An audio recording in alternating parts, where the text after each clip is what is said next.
प्रियंका जी ने कहा है कि उनसे पूछा गया कि सीएम चेहरा कौन होगा कांग्रेस का, तो बोले हर जगह हम ही दिखाई दे रहे हैं, हम ही चेहरा है। कांग्रेस दूर दूर तक नहीं है। सीएम तो दो दहाई अंकों में उनके विधायक भी नहीं जीत रहे, इसलिए ये समय से पूर्व के उनके सपने हैं। ना वो कांग्रेस की सरकार ही नहीं आ रही है तो सीएम के बारे में क्यों सोच रहे हैं वो लोग। तो एक सवाल और है कि राहुल गांधी ने कहा है कि अमर जवान ज्योति आज बुझाई जा रही है और ये त्याग और बलिदान और राष्ट्र प्रेम नहीं जानती बीजेपी। बीजेपी से ज़्यादा त्याग, बलिदान, प्रेम, राष्ट्रीयता, राष्ट्रवाद कोई भी नहीं जानता। ये पार्टी है जो कहती है कि nation first, party second, individual third. एक सवाल और, अपर्णा यादव जाकर मुलायम सिंह से आशीर्वाद लिया, इसका क्या मैसेज दिखता है आपको? ये उनका परिवार का शिष्टाचार है।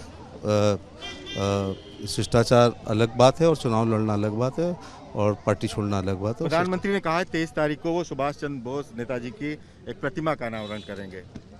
जो जात, वर्ग, क्षेत्र, धर्म, राष्ट्र अपने पुरखों का सम्मान नहीं करता है वो कभी आगे नहीं बढ़ सकता। तो नेताजी सुभाष चंद्र बोस हमारे पुरखे हैं जिन्होंने आज़ाद हिंद फौज का गठन किया था और देश की आज़ादी में उनका बहुत बड़ा योगदान है। इसलिए उनकी प्रतिमा का अनावरण तो होना ही चाहिए और बहुत पहले होना चाहिए और हर शहर में होना चाहिए।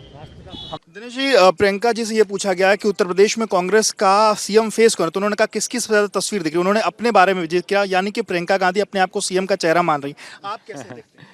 हम क्या, ये तो आज़ादी के बाद से लोग देख रहे हैं। कांग्रेस का मतलब है एक परिवार का चेहरा, तो उसमें प्रश्न कहाँ से आता है?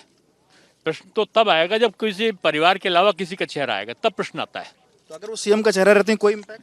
अब कितने बार से तो वो लोग चुनाव लड़ा रहे हैं और लड़ाते लड़ाते अमेठी भी चला गया, अब केवल रायबरेली बचा है, वो भी अब की बार रह पाएगा इसमें शंका है।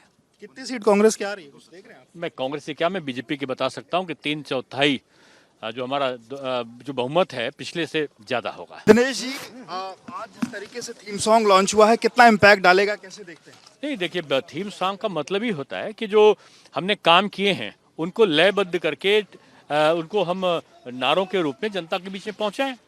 और अब जनता तो पहले से जान रही है इस चीज़ को, और चूँकि डिजिटल कैंपेन का इस समय बाहुल्य है तो इस प्रकार के प्रचार की आवश्यकता और ज़्यादा है।